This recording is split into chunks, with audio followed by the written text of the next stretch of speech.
Good evening. This is Pamela, and you're listening to Watchman on the Pod. I'm going to continue in chapter 3, and the book reading of A New World Order is Coming, Who Will Rule by Dr. Cathy Burns. Chapter 3, World Citizenship. Are you proud to be an American? Do you love your country, or would you rather be a world citizen? Would you be willing to give up the American form of government for a one world government that is communistic in nature? Whether you are willing or not, if the planners of a world government have their way, you will soon be considered a world citizen, and whether you realize it or not, we are very close to having such a government established. Plans for a world government have existed for a long time. But today, more than ever, we are beginning to see these plans being implemented by new rulings and Supreme Court decisions. I believe that the court decision on June 11, 1990, to allow the burning of the flag is just another step toward the formation of a world government. You probably wonder what flag burning has to do with a world government, right? Well, allowing the desecration of a national symbol helps to destroy respect for our nation. While I do not advocate revering or idolizing any national symbol, I do feel that respect and care for the flag should be shown. I've heard it discussed that flag burning is only being done to attract media attention and that it is a passing fad. This may be partially true, but I feel that the decision to allow such an atrocity is just one more step down the slippery hillside into the abyss of world government. You see, part of the goal of a one worlder is to destroy nationalism and patriotism. Emory Reeves wrote The Anatomy of Peace. Quote, the thesis of the whole book is that the nationalism is the cause of all wars and that the World Federation can prevent them. Unquote. Philip Jessup, a CFR member and World Court Justice, writes, quote, I agree that national sovereignty is the root of the evil. Unquote. In 1975, a Declaration of Interdependence was written by Henry Steele Commager and signed by 32 senators and 92 representatives. This declaration notes, quote, narrow notions of national sovereignty must not be permitted to curtail that obligation, unquote. And then it continues, 2 centuries ago, the Declaration further proclaimed, 2 centuries ago, our forefathers brought forth a new nation. Now we must join with others to bring forth a new world order. To establish a new world order, it is essential that mankind free itself from limitations of national prejudice. We affirm that the economy of all nations is a seamless web, and that no one nation can any longer effectively maintain its processes of production and monetary systems without recognizing the necessity of collaborative regulation by international authorities. We call upon all nations to strengthen United Nations and other institutions of world order. Arnold Toynbee remarked, quote, I believe that in the 21st century, human life is going to be a unity again in all its aspects and activities. I believe that in the field of religion, sectarianism is going to be subordinated to ecumenism. That in the field of politics, nationalism is going to be subordinated to world government, and that in the field of human affairs, specialization is going to be subordinated to a comprehensive view, unquote. The Humanist Manifesto, too, boasted, quote, we deplore the division of mankind on nationalistic grounds. We have reached a turning point in human history where the best option is to transcend the limits of national sovereignty and to move toward the building of a world community. Unquote. Did you notice that they deplore the division of mankind on nationalistic grounds and that it is time to transcend the limits of national sovereignty? This document was originally signed by over 100 individuals from around the globe. Since then, a few hundred more have signed this 1973 manifesto. Signatures include those of Isaac Asimov, literature, B.F. Skinner, psychology, Lester Kirkendale, along with other sexologists and sex education proponents, Betty Friedan, feminist, Sir Francis Crick, Genetics; Joseph Fletcher, Situational Ethics; Sir Julian Huxley, former United Nations Educational, Scientific, and Cultural Organization, UNESCO, head; Dr. Alan Guttmacher, a member of Planned Parenthood and the American Eugenics Society, is also a signer. Dr. Guttmacher believes that in order to limit population growth, forced sterilization should be performed. David Vickler says that he counted 351 prominent Americans as well as 20 internationally known figures who affixed their signatures to this document. Some humanistic beliefs. In addition to deploring nationalism, this manifesto reveals many other aspects of humanistic thought, such as faith in the prayer-hearing God is an unproved and outmoded faith. Salvationism based on mere affirmation still appears as harmful, diverting people with false hopes of heaven hereafter. Reasonable minds look to other means for survival. As non-theists, we begin with humans, not God; nature, not deity. No deity will save us; we must save ourselves. The right to birth control, abortion, and divorce should be recognized. To enhance freedom and dignity, the individual must experience a full range of civil liberties in all societies. This includes a recognition of an individual's right to die with dignity, euthanasia, and the right to suicide. What more daring a goal for humankind than for each person to become a citizen of a world community? The hundreds of signers of this document are not the only ones promoting abortion, suicide, and euthanasia, while at the same time deploring faith in God, nationalism, and patriotism. The late R. Buckminster Fuller, a prominent New Ager, stated that, quote, nationalism is the blood clot in the world's circulatory system, unquote. National selfishness and a fixed determination to preserve national states must gradually fade out, says World Goodwill, a New Age organization. Arnold Toynbee states, I expect that the world is going to be united politically in the teeth of nationalistic resistance.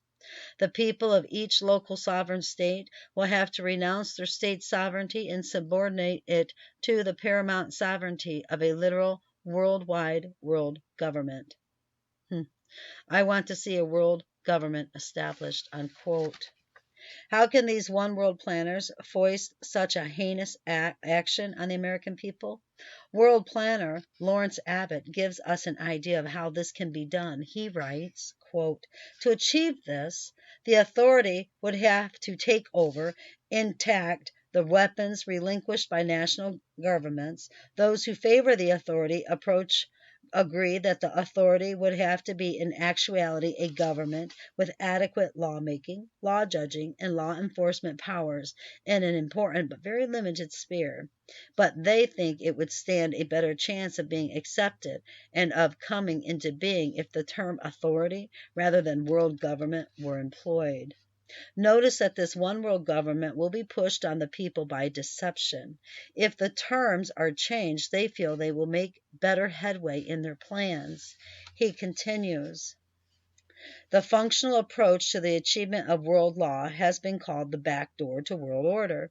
If the main highway is effectively blocked by a prejudice against the yielding of sovereignty and the risk of being ruled in part by foreigners, perhaps the back road is the most efficient means of getting from here to there. What is needed most today, according to this viewpoint, is a change in people's attitudes and values. People must be made aware of the urgency and irrelatedness of the world's problems. They must be persuaded to think of themselves as world citizens, not just citizens of their own nations. They must learn to think in terms of world interest, not just national interest. They must be made to see the advantages of multilateral cooperative efforts to solve global problems, and the folly of each nation's attempting to cope with them unilaterally. Then they will be more ready to accept world law. Council on Foreign Relations member Richard Gardner writes, that the house of world order will have to be built from the bottom up rather than from the top down. But an end run around national sovereignty, eroding it piece by piece, will accomplish much more than the old-fashioned frontal assault.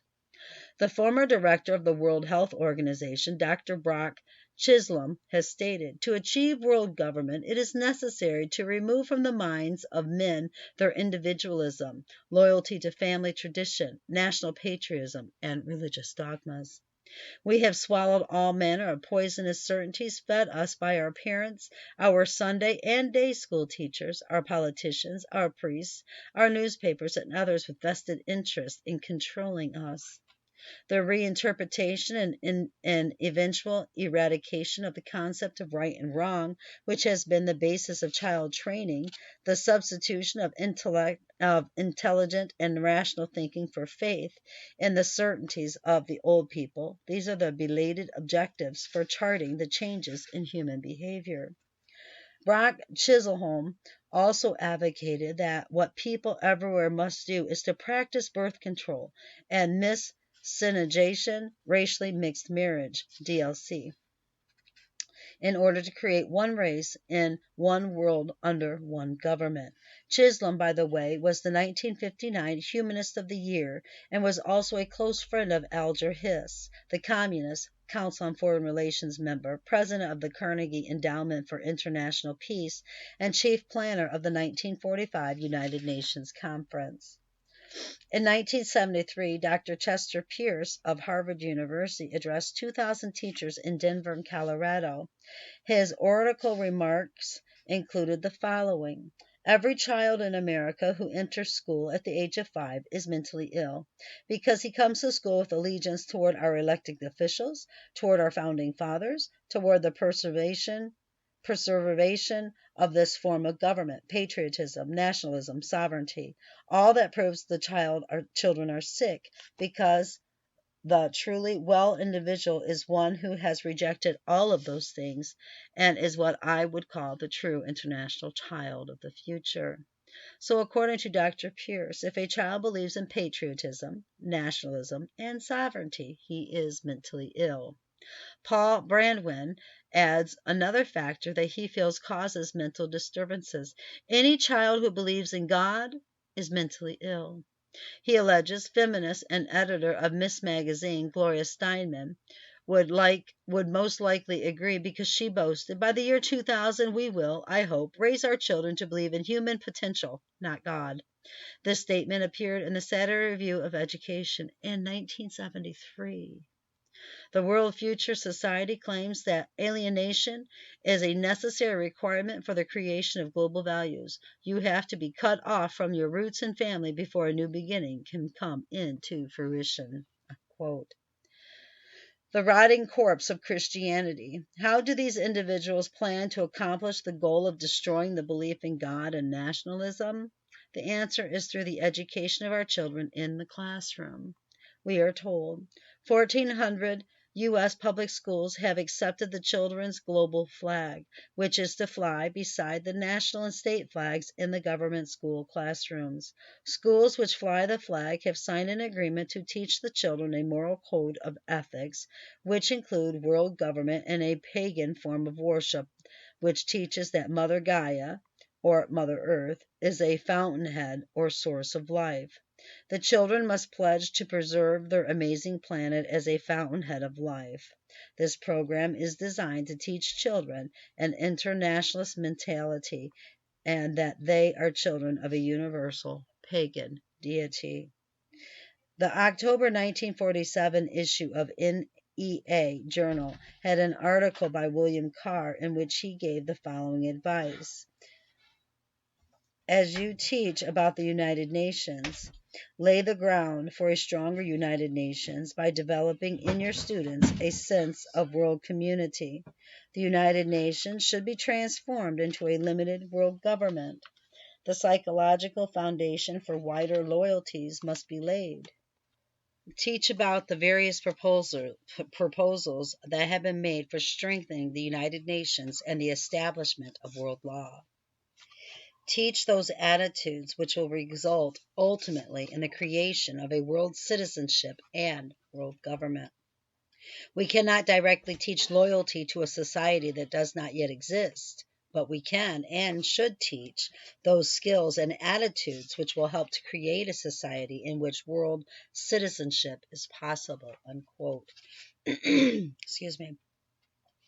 In the January-February 1983 issue of The Humanist appeared an article entitled A Religion for a New Age. This essay by John Dunphy, which won a third-place prize in their North American Essay Contest, boldly stated, "I am convinced that the battle for humankind's future must be waged and won in the public school classroom by teachers who correctively perceive their role as the proselytizers of a new faith, a religion of humanity that recognizes and respects the spark of what theologians call divinity in every human being.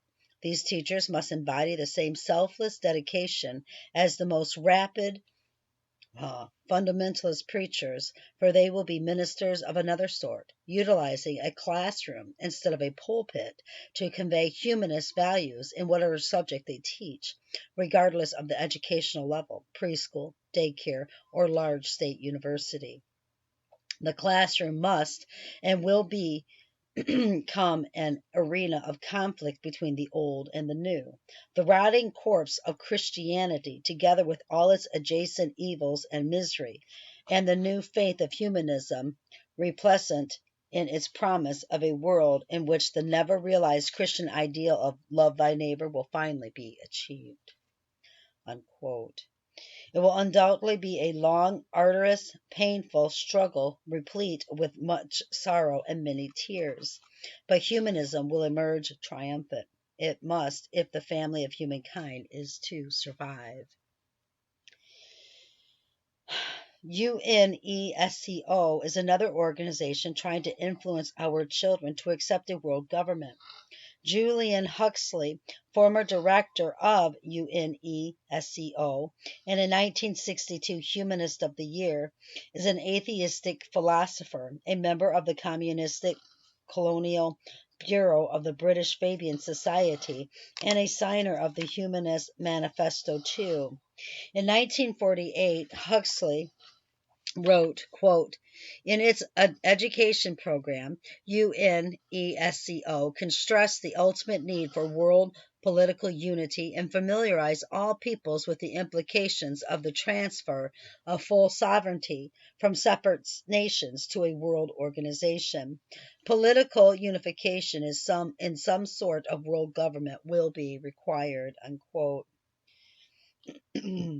Former Senator William Benton, when speaking to UNESCO, commented, "We are at the beginning of a long process of breaking down the walls of our national sovereignty. In this, UNESCO can be and indeed must be the pioneer."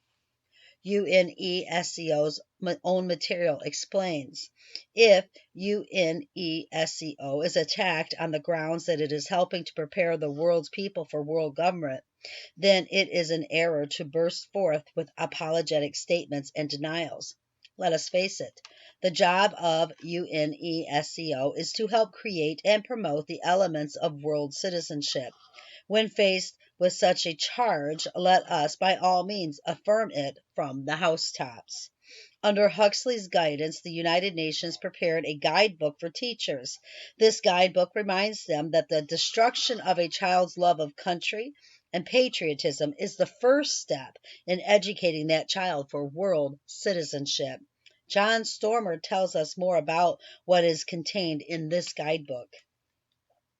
The report said on the opening page, Volume 5, in the classroom with children under 13 years of age, before the child enters school, his mind has already been profoundly marked and often injuriously by earlier influences, first gained, however, dimly in the home, unquote.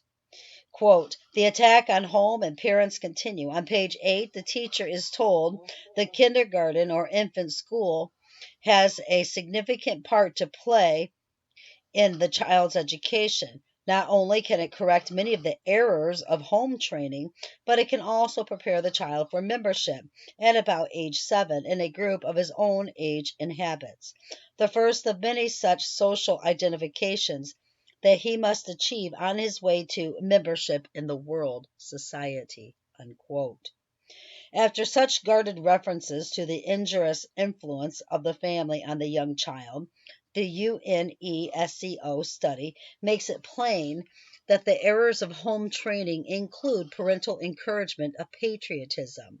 On page 58, the guidebook for teachers says, as we have pointed out, it is frequently the family that infects the child with extreme nationalism. The school should therefore use the means described earlier to combat family attitudes. What are the means described earlier? They include the suppression of American history and geography, which might enhance pro American sentiments of the children. UNESCO gives specific suggestions in Volume 5, page 11, on how this can be done. In our view, history and geography should be taught at this age as universal history and geography. The study of history raises problems of value which are better postponed until the pupil is freed from the nationalist prejudices which at present surround the teaching of history. Translated, this means that if the grade school student is taught American history objectively, he is very likely to realize that the American system of government, economics, and social values outstrip those found anywhere else in the world. 3 pages later, UNESCO admits that detailed study, even of foreign countries, will lead the student to the conclusion that America is a better place to live. This problem is solved by recommending that teachers obscure the truth from their pupils in this way. Quote, certain delicate problems, however, will arise in these studies and explorations. Not everything in foreign ways of living can be presented to children in an attractive light. At this stage, though, the systematic examination of other countries and manners can be postponed, and the teacher need seek only to ensure that his children appreciate through abundant and judicious examples that foreign countries too possess things of beauty, and that many of them resemble the beauty and interest of his own country. A child taught thus about the different countries of the world will gradually lose those habits of prejudice and contempt which are impedient to world-mindedness. Unquote. What are some of the facts that the socialists want hidden from the American youth? Let's consider some figures that were taken from the New York Times. Quote, in the United States, a medium-sized automobile costs about 100 days' wages. In Moscow, it costs about 1,000 days' wages. In the United States, a small refrigerator costs about 32 hours of work. In Moscow, it costs about 343 hours. An average washing machine costs 53 hours here against 204 hours in the former Soviet Union. The comparisons go on, and always the result is the same. The American system gives its workers a far greater reward for their work than does socialism or communism, its most prominent economic alternatives. Unquote. Although these figures are over 20 years old, life in Russia, even with Perestroika and Glasnost, is no dream life. The Holy Earth Foundation promotes working closely with the Soviets in different projects, and they refer to their global family of positive change makers. Writing in their April 1990 issue of Earth Stewards Network newsletter, Diana Glasgow gives us a more recent view of life in Russia. She lived in the former Soviet Union for 3 months, from October 16, 1989 to January 16, 1990. Some of her comments are enlightening. For example, she relates how she had to wash all her dishes with a piece of cotton sheeting and a bar of yellow soap. Of course, that was nothing compared to the food situation in Russia. She states, quote, no one seems to know why, but the food supply in Moscow and elsewhere is worse than it has been in years. Not in the in-tourist hotel system, of course, which caters to foreign tourists. Face is always maintained there. One day, as I entered the small gastronome next to my apartment, I could see little legs sticking up from the meat counter. I was excited since meat seldom appeared, but on a close examination, I became nervous. As I looked at the two small carcasses lying there, I wasn't at all sure whether I was looking at lamb or at a dog. The heads and tails were missing. Like all good Soviet housewives, I, of course, had a shopping bag at hand since none are provided. But these legs were dripping with blood, and I was now faced with the dilemma of what to do with anything else I might purchase. I didn't. I took my legs to the checkout stand, paid my 3 rubles, and left triumph. At home, I discovered that the meat was filthy, black with grimy dirt. Well, what do you expect? I thought. Plastic wrap? As I rinsed it off, I discovered to my horror at first, and then my vast relief, that under the grime was remnants of lamb's wool. Diana continues, it isn't simply that one must stand in line searching for food that probably isn't there is just plain depressing. Actually, finding a line is a good sign. It means that there's something worth buying. But one stands in line for 1, 2, or 3 items, and then another line and another, with fruitless searches in between. This puts no one in a good mood, so the general shopping atmosphere is grim. Unquote. After yet another shopping trip, she tells us how she had to pick the largest insects out of the highest quality flour.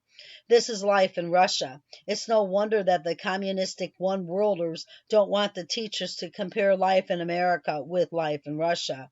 Although Americans are quickly losing many freedoms which we once held dear, the record of history is still clear that our free enterprise system has outperformed and outproduced every other nation in the world.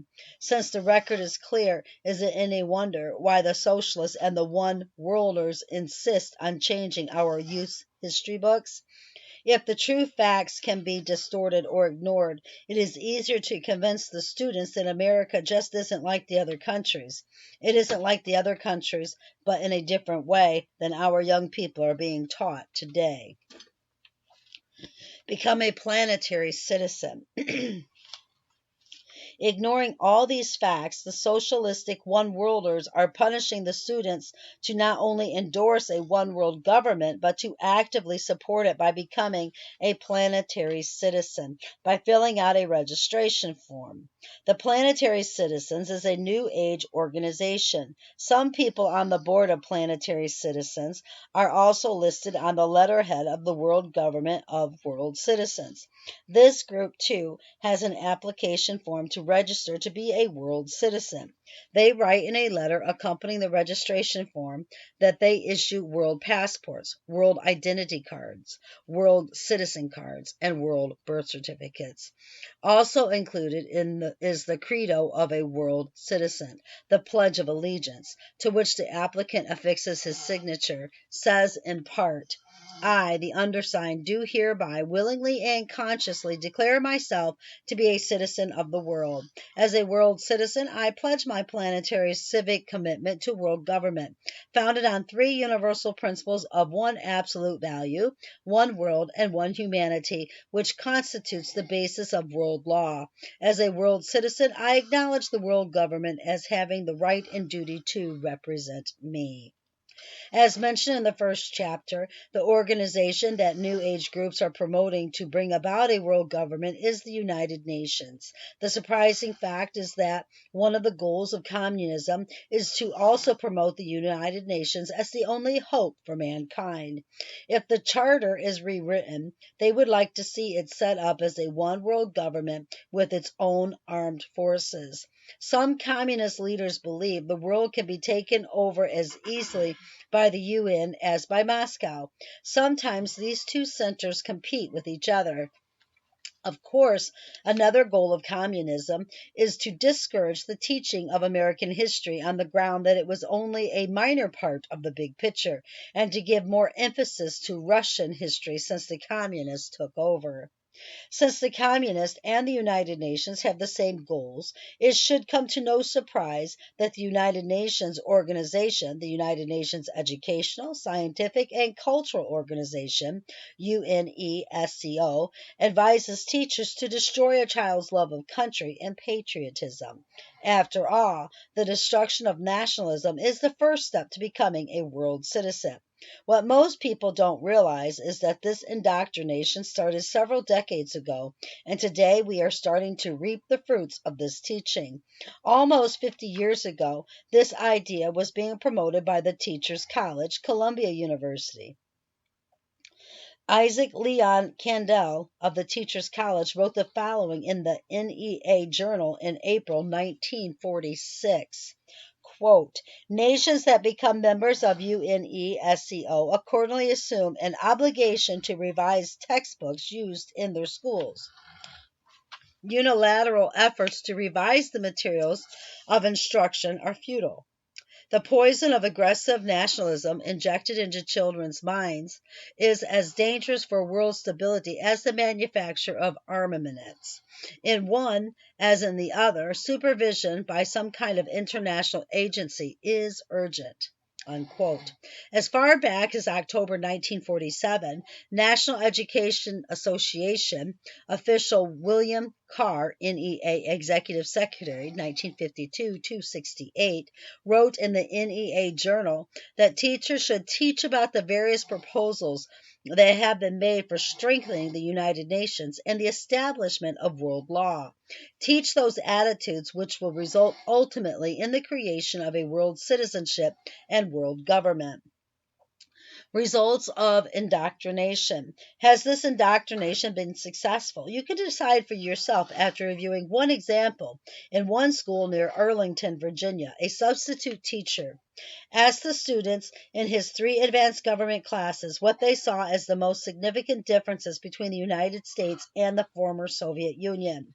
When it came to facts, he found that the students knew the Soviet record, but he also found that they distrusted American institutions.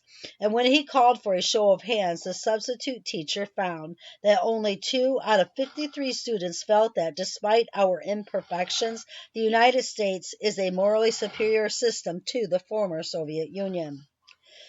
When it came, that is 51 out of 53 of this affluent country's brightest high school seniors saw no moral difference between the United States and the Soviet Union. Would you like to guess who was one of the 2 students who thought America had better living conditions? It was a Vietnamese boat child one who had actually experienced life under communistic rule and was now living in the United States. He knew the difference, but the other students who never experienced communism firsthand thought the 2 nations were basically the same. I'm not trying to imply that Americans are better than Russians or any other nationality as far as individuals are concerned. In God's sight, there is no difference and no respect of persons. Ephesians chapter 6, verse 9, 2 Chronicles 19:7, and Romans chapter 2, verse 4, and Colossians chapter 3, verse 25. What I am saying, though, is that the American form of government is far better than the communistic form of government. America is a nation that still has many freedoms, which too many of us take for granted. Although this country still affords more freedoms, more opportunity, and better living conditions than communistic countries, we are slowly losing one freedom after another. And you got to remember the last copyright for this book was in 2002, I believe, and it was written in 1997. Wow, how far have we come in those years? We are really becoming a socialist country, even more today than ever before. Okay. Freedoms being lost. Yes, America, the land of the free, is not as free as she used to be. For example, one man stood outside a judge's home and prayed for the Lord to have mercy on the judge. The man was arrested and charged with a felony. This means that he has lost his privilege to vote and to bear arms. According to the World Book Encyclopedia, felonies include murder, robbery, burglary, kidnapping, treason, and certain other serious crimes. So praying, at least in this case, is considered to be the same category as murder, robbery, and kidnapping. There have been many other instances where landlords are now being forced to rent homes to homosexuals or to unmarried couples living together in direct violation of the landlord's conscience and religious convictions.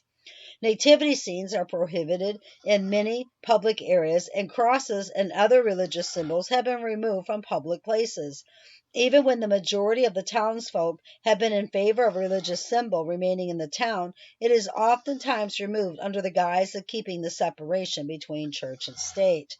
Because of this separation of church and state, some schools will not allow students to carry a Bible with them while on the premises of the school grounds. Of course, witchcraft, a pagan religion, Buddhism, another religion, transcendental meditation, a Hindu religion, etc., can be taught in the public schools, but in some school districts, just carrying a Bible is forbidden. Also, they also have the Church of Satan in school, also where they could have that and learn about that. Just to let you guys know that. Yes, we are losing many of the freedoms that most of us hold dear, but we still can have the Bible in our homes. So let's read it and memorize it while we can. For now we can attend church. Let's do it while we can. We can still witness and hand out gospel literature in most places. Let's do it while we can. Let's take advantage of these privileges while we have them. For the days are coming soon that these privileges will be taken away from us completely. After all, these privileges are not allowed in communistic countries. And also, since COVID, a lot of these things have been taken away. And with this Black Lives Matter and Antifa and all of these other things, our freedoms are being removed one by one, and it's in succession. Okay, we should never hold our country, no matter how wonderful, above our love for God. And we should not have an ungodly and unfounded pride in our national heritage, but we should appreciate our freedoms while we have them. If we disdain these advantages, it won't be long until we lose them. Righteousness exalteth the nation, but sin is a reproach to any people. Proverbs chapter 14, verse 34. And I'm going to end this one there. Start again in chapter 4. I need to switch headphones and stuff because Miss Nikki is snoring and I'm not sure if you can hear her or not. But I think the headphones kind of hide that. So until then, I love you all so very much. Keep your eyes on Jesus, your nose in the book, which is the Word of God, and embed the Word of God upon the tablets of your hearts, so you will not sin against God or be deceived. Till next time, I love you all so very much. Bye-bye.